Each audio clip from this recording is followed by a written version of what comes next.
안녕하십니까. 황태순TV의 황태순입니다. 2020년 5월 30일 토요일입니다. 오늘부터 21대 국회가 이제 시작되었습니다. 그러니까 윤미향 당선인이 아니라 윤미향 국회의원이죠. 윤미향 국회의원인데 오늘 마침 보니까 이제 음력으로 윤달입니다. 윤 4월 초파일이라 보니까 오늘 법요식이 서울 조계사에서 있었고, 거기에 보니까 주호영 미래통합당 원내대표, 김태년 민주당 원내대표 가서 법요식에 참석해서 합장을 했는데, 주호영 그 원내대표는 기자들에게 윤미향 씨 관련해서, 윤미향 의원 관련해서 이런 얘기했어요. 검찰 수사가 부족하다면 국정조사와 함께 국민이 나서서라도 퇴출 운동을 벌여야 한다. 지금 어제 있었던 5월 29일, 그러니까 빠치 달기 바로 하루 전에 어제 40분간에 걸친 기자회견이 있었죠. 윤미향 씨. 윤미향 씨 그 해명은 도무지 이해할 수가 없다. 하기야 저도 이해 못하겠습니다. 그런 가운데 민주당 지도부가 왜 그렇게 감싸고 도는지 더더욱 이해할 수가 없다. 저도 더더욱 이해할 수 없습니다. 어제 황태순 TV를 갖다 통해서 말씀드렸습니다만은, 지금 집권 여당 쪽에서는 당초 보면은 윤미향 씨에 대해서 기류가 5월 25일 이용수 할머니의 기자회견 후 굉장히 기류가 아주 싸늘하게 바뀌는 듯한 분위기였습니다만은, 마침 5월 26일 그러니까 윤미향 당선인의 그런 각종 의혹에 대한 이용수 할머니의 기자회견에 대해서 윤석열 검찰총장이 대검 간부들에게 공적 자금, 국가의 공적 자금이 들어간 사안이니만큼 신속하게 수사하여 진상을 규명해야 된다라고 수사를 독려하는 그와 같은 이야기들이 퍼지면서 5월 27일부터, 그러니까 수요일부터 3일 전부터 청와대, 민주당의 이해찬 대표 모두가 나서서 윤미향 씨를 갖다가 이제 옹호 비호하고 있는데, 이들 입장에서는 윤석열 총장이 칼을 빼들었다는 것 자체부터가 혹시 윤석열 총장이 자기들의 근본을 흔들려는 것이 아닌가 라고 아마 어떤 피해의식을 갖고 있는 것 같습니다. 그런 가운데 오늘 보니까 조금 전에 그 조선일보 단독 기사입니다만은 기가 막힌 얘기가 나왔어요. 이게 뭐냐니까 윤미향 씨가 노스트라다무스가 아닌가. 즉 현재 있지도 않은 장학금을 갖다가 통해서 자기 딸이 대학 갔다는 겁니다. 즉 무슨 얘기냐니까 띄우겠습니다만은, 윤미향 씨의 2012년 그러니까 이 며칠인가요? 2012년 3월 13일 윤미향 씨가 나비기금 버터플라이 펀드 국민은행 뭐 등등등등등, 그러니까 2012년 3월 13일 오후 1시 42분에 올린 글이, 김복동 할머니 장학생으로 경희대학교 음악대학 피아노과에 입학한 김땡땡씨. 김땡땡씨는 윤미향 씨의 딸입니다.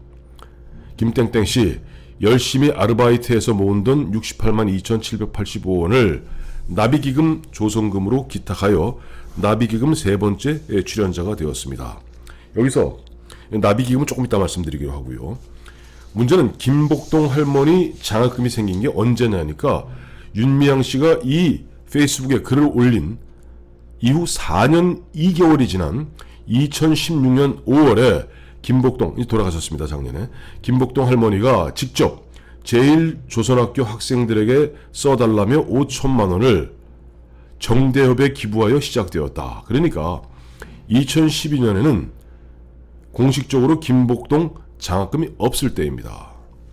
그런데 문제는 최근에 보니까 이제 각종 문제가 불거지면서 나오는 이야기가 있지 않습니까?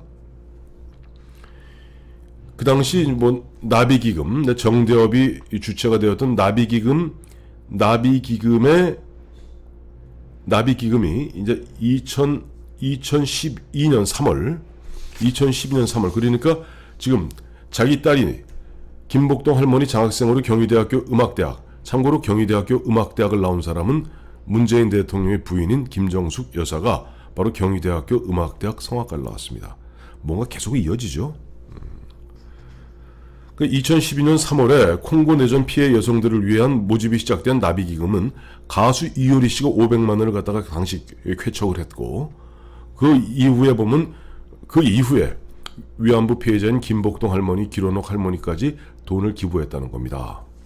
그런데 문제는 이 당시 나비기금을 조성할 때 그 계좌가, 이 중요합니다. 그 계좌가 정대협 계좌가 아니라 바로 윤미향 씨 개인 계좌였던 겁니다. 이게 최근에 보니까 어제도 윤미향 씨가 기금을 갖다가 개인 계좌로 받은 부분, 이런 부분에 대해서는 이제 본인도 사과를 하지 않았습니까? 윤미향 씨가 법인 명의의 계좌가 아니라 윤미향 개인 계좌로 모금했다는 사실이 드러나 논란이 되고 있고,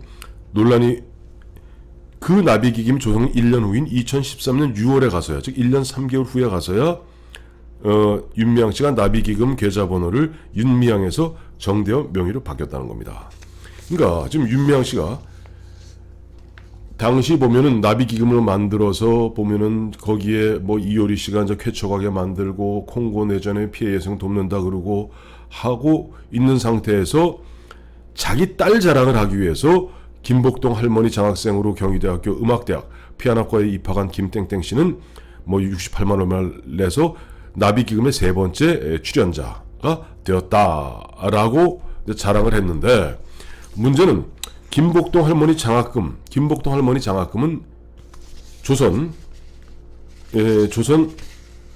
제1조선학교 학생들에게 써달라고 5천만 원을 갖다 정대협에 쾌척한 것은 그로부터 4년 후인 2016년 5월이에요. 그러니까 이 김복동 할머니가 그 당시에 지금 이용수 할머니, 김복동 할머니 돌아가셨습니다만 김학순 할머니 처음으로 이제 예전에 위안부 피해를 갖다 좀 세상에 드러냈던 김학순 할머니, 이 세 분 김복동, 김학순, 이용수 할머니는 I can speak English 쓰셨던, 그래서 세계적 유엔에 나가서도 영어로 그 당시 피해를 갖다가 절절하게 전 세계에 양심을 울렸던, 그래서 상징적 인물입니다. 그러니까 김복동 할머니라는 상징적 인물을 이용해서 어떠한 형태로든지 김복동 할머니로부터 돈을 받았다는 것인데, 이 부분은 앞으로 보면은 검찰이 수사하는데 또 하나의 단초랄까, 크루, 어떤 처음 우리가 흔적이랄까 발견할 수 있을 것 같습니다. 사실 이제 황태준 TV에서는 이용수 할머니, 윤미향 씨, 특히 윤미향 씨의 문제는 크게 다루고 있지 않습니다. 왜냐하니까 윤미향 씨 어제도 기자회견 통해서 구구절절히 23분간에 걸쳐서 보면 장문에 보면 준비해온 문건을 읽었는데, 그 준비하는 데는 오늘 드러난 바에 의하면 남인순 의원이죠. 남인순 최고위원.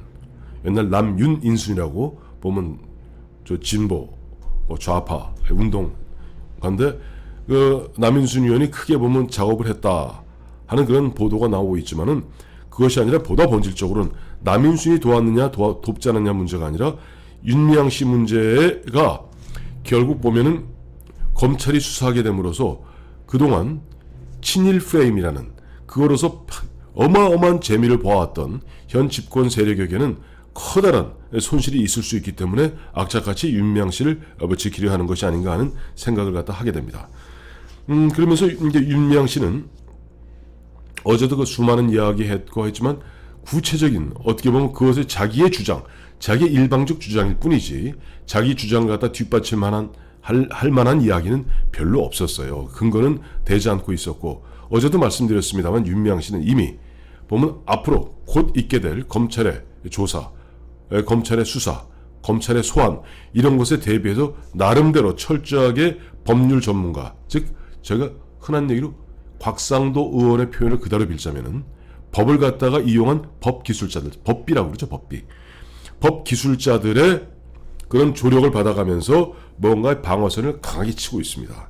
강하게 치고 있는 가운데 결국 보면은 지금 집권 여당 쪽에서는 시간을 끌고 가겠다 하는데, 주호영 원내대표가 상당히 의미심장한 이야기, 즉 검찰 수사로도 부족하다면은 결국 올 9월에 있게 될 국정감사 국정조사에서 이 문제를 다룰 수밖에 없지 않느냐 하는 포석을 두고 있는 겁니다.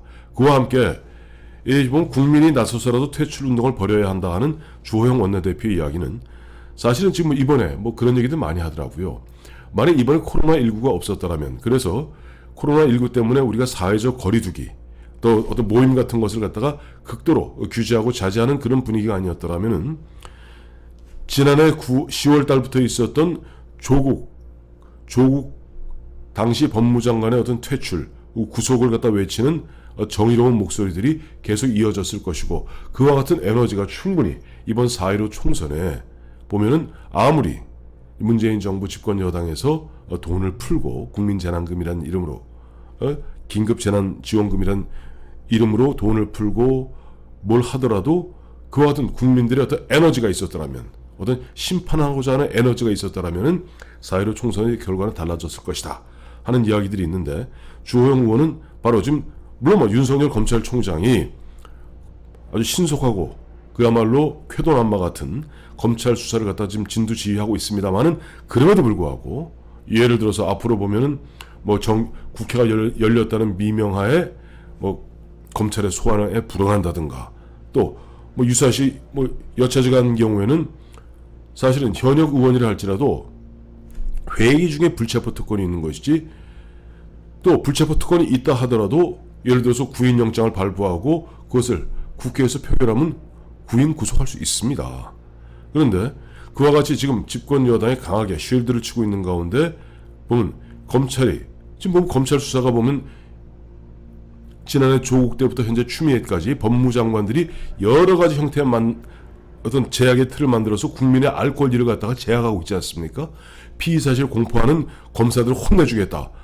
아주 검사들이 만약에 조금이라도 얘기 나가면 조만간 공수처에서 불러갖고 검사를 갖다 흔한 얘기로 초달할 텐데, 검사 입장에서도 국민들의 알 권리 차원에서 그동안 해오던 기본적인 브리핑조차도 지금 백풀조차도 어려운 상태에서 국민들의 응어리는 점점 맺혀가고 있다면 결국 국정조사를 통해서 또 청문회를 열고 청문회를 통해서 윤미향 씨를 비롯한 또 한경희 씨, 지금 사무총장이죠. 한경희 씨 비롯한 뭐 경우에 따라서는 옛날 지은희 전 장관이라든가 이미경 전 의원같이 지난 30년 동안 정대협과 정의연이라는 그런 판을 만들어 놓고 그 할머니들 표현을 그대로 쓰자면 단돈 10,000원짜리 하나 안 쥐어줘 가면서, 배고프다고 밥 사달라고 그래도 밥 한 번 안 쏘줘 가면서 자기들을 앵벌이 시켰던 악당이라는 표현 썼죠. 지난번에 신미자 할머니 같은 경우 악당 같은 일을 해왔던 부분은 우리가 일본을 극복하고 우리가 친일 행위 뭐 친일 이런 부분에 우리가 극복하는 그 문제하고 이 문제하고 분리해야 됩니다. 지금 집권 여당에서는 윤미향과 정대협에 반대하는 것이 친이다? 그런 논리가 어떻게 섭니까? 그렇기 때문에 이번에 윤미향 씨 또 하나 본인이 조선일보 큰 역할을 했네요.